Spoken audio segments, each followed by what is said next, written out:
The overwhelming fear for the entrance exam that I missed was slowly subsiding.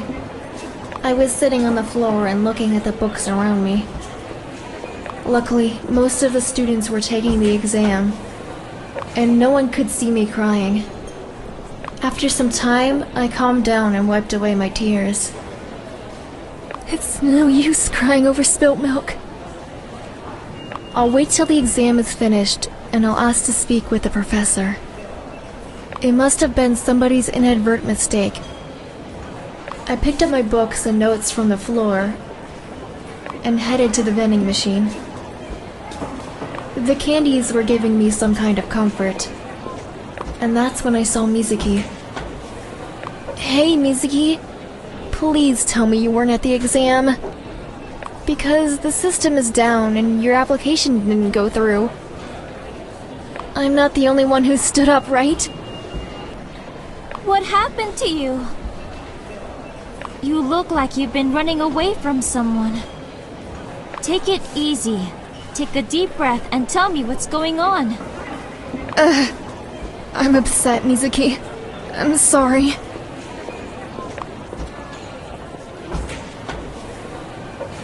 I'm so out of luck today. Look, even my favorite candies are all sold out. Ugh. I know that feeling when things just don't go your way. What about you, Mizuki? How's luck serving you today? It's not bad. I finished everything before the time ran out. And I thought for a second whether I should stay and check my answers. But then I decided to go out and treat myself to some candy. Oh, at least you're eating candy for the right reason. I'm only eating it because I'm upset. That's because you're worried about the outcome of the exam. I totally understand you. No, Mizuki. I didn't even take the entrance exam. But why? I know how long you were preparing for that. It was all in vain, Mizuki. My name was not on the applicants list. I'll wait until the exam's over. And then I'll try to talk to the professor again. I'm so sorry. I'm sure it's just some mistake and they'll make it right. Don't worry. Mizuki's voice was so soothing that it almost made me believe that my problem was going to be solved. She gave me a hug and tried to comfort me, and I hugged her back. Thanks, Mizuki. It's nice to hear some positive thoughts at a moment like this. I know. We must stay positive at all times. Life's nice and easy, and this is just a little bump on the road. Always remember that. Let your thoughts radiate high vibrations, never low. Akiko came to college to hear our thoughts about the entrance exam, and she didn't expect to find me in the hall so early. Hello!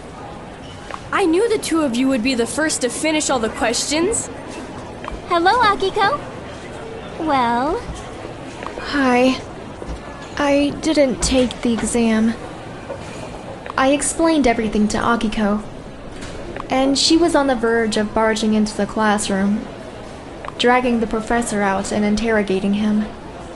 So you're just gonna sit here and wait until someone decides to listen to what you have to say?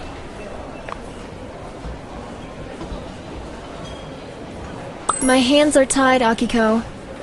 If there was anything I could have done, I wouldn't be here now. I would be at the exam. High vibrations. What? Never mind. I'll figure something out, Akiko. I don't know. The exam had just finished and the professor left the classroom. It was time to make a move. I think that's the professor who was supervising your exam. Go! What are you waiting for? Girls, let's go together. Be my support. Of course! Are you sure that's the right thing to do? Yeah, Mizuki. I need to confront the system. Wait for me then. Ugh! We're gonna get expelled from college. before we even got the chance to enroll. I tried to talk to the professor, but he didn't want to do so much as stop. Akiko got even more upset, so she stood right in front of him. The professor tried to walk past her, and then he ran into Mizuki.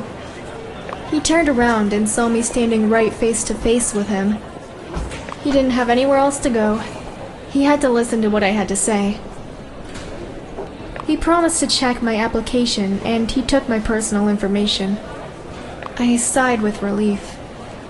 There you go. Now you can do whatever you want.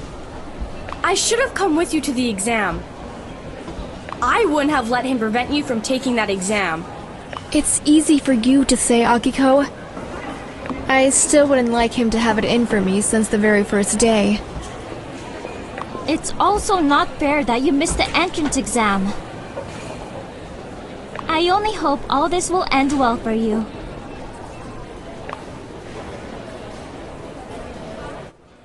I said goodbye to Akiko and Mizuki. Since the two of them had to stay at college, I was passing near the street where Katsumi lived, and I thought I could check what he was doing. But then I remembered I didn't have my phone with me. I put everything aside because of the entrance exam. I even forgot that Katsumi was supposed to find my cell phone. I may as well check that while I'm here. I made a turn into Katsumi Street and came across Rokuro and him. They were standing by the entrance to Katsumi's building and talking about something. I'll let them finish their talk. Maybe they'll see me then.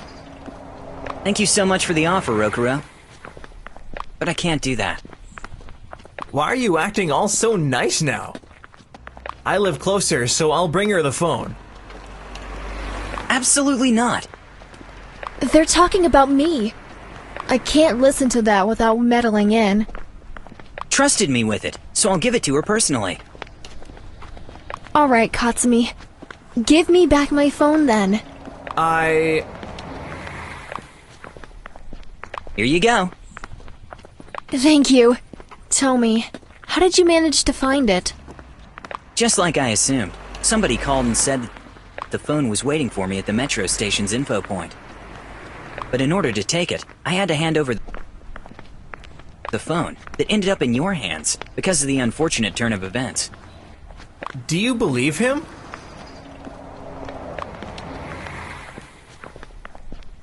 Yes, I believe Katsumi. Why wouldn't I? What do I do now?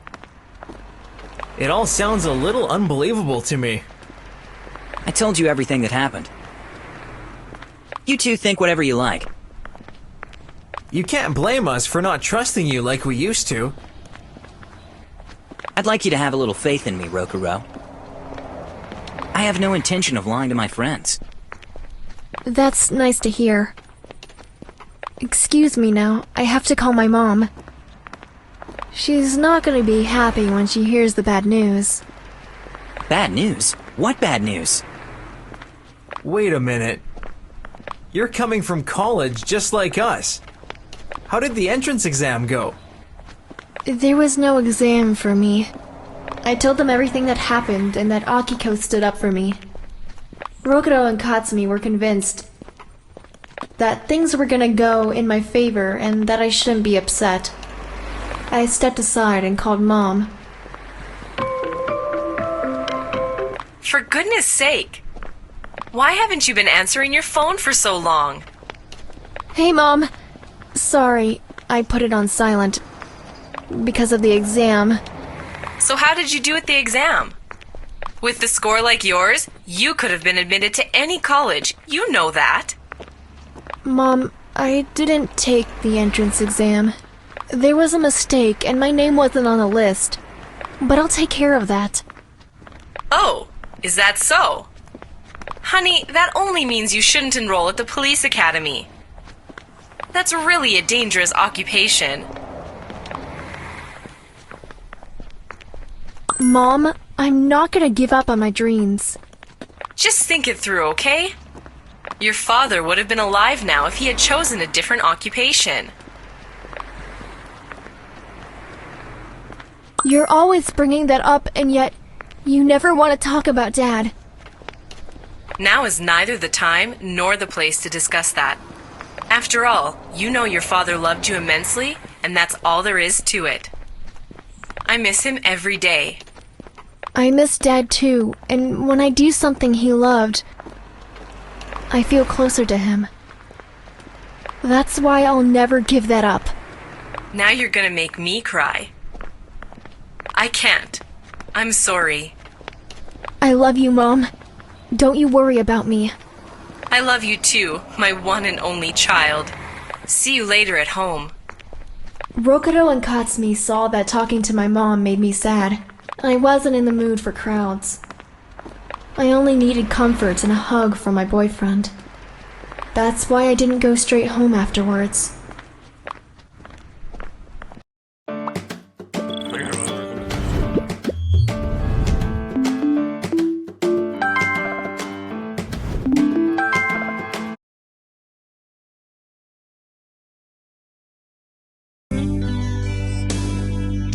If I had gone home, I would have been thinking only about my failure. We're finally alone. Let's lie down and relax. I need your hug. He jumped on the couch and spread his arms, inviting me to join him. He wanted me to rest my hand on his chest. I was listening to his heartbeat, with my eyes closed and enjoying the moment. He was caressing my hair and neck when his fingers started slowly sliding toward. He moved the neckline of my blouse aside and kissed me on the shoulder. That caused a pleasant sensation of chills throughout my whole body. Oh, my kiss gave you shivers. Should I go on? No, I'm tired and preoccupied by everything that happened today. I'm sorry, honey. Don't be silly. I feel nice this way too. Although I'd like to help you feel better. Just stay by my side. In his company, I forgot about all my problems. And I didn't even know where I was anymore, or how many hours went by. After a while, I finally noticed the constant vibration of my phone.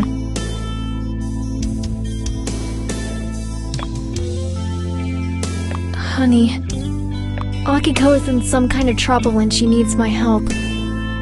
You won't mind if I call her? Of course not. I had you all for myself and I'm more than satisfied. Yeah, it was fun. Yeah, but now is the time to feed this beast. I'll order some food while you're on the phone with Akiko. Alright, I'm starving.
I woke up later than usual because my need for sleep was practically beyond control.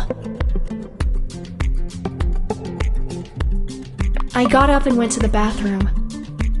On my way there, I stepped on the books and notes, which I'd thrown on the floor in a moment of rage the previous night. I saw my father's photo on the floor too and felt sorry. I picked it up, kissed it, and put it back into its place. Father, I'll give my best to enroll at the police academy, even if I have to take a year off. I'm not gonna give up. That's not successful people's traits. You used to say that. I checked my cell phone and saw a new email saying I was invited to see the dean of my college. Awesome! They must have realized their mistake. Not everything is lost. I'm going there right away. I got ready as fast as I could and headed toward the metro station. Later that day, the conversation with the dean mostly consisted of him talking with me and nodding at what he was saying. Supposedly, they received an email in which I was informing them that I was withdrawing my application.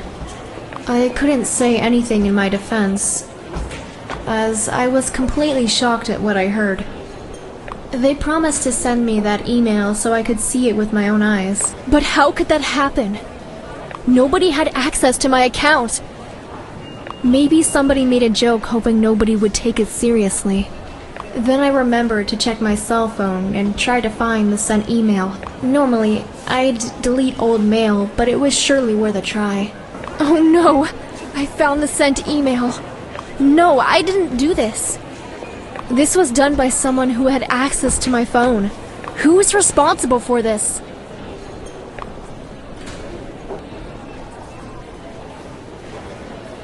And what if Mom did that? It could have easily been her. She keeps telling me I could have enrolled in any other college. But still, there's no way she could know my lock screen password. In the end, I thought that I could only lose my friend if I decided to make snap judgments. Chances were that none of them were responsible, and that someone else was behind that sabotage. I wasn't in the mood for seeing my boyfriend. I went straight home determined to face each one of them.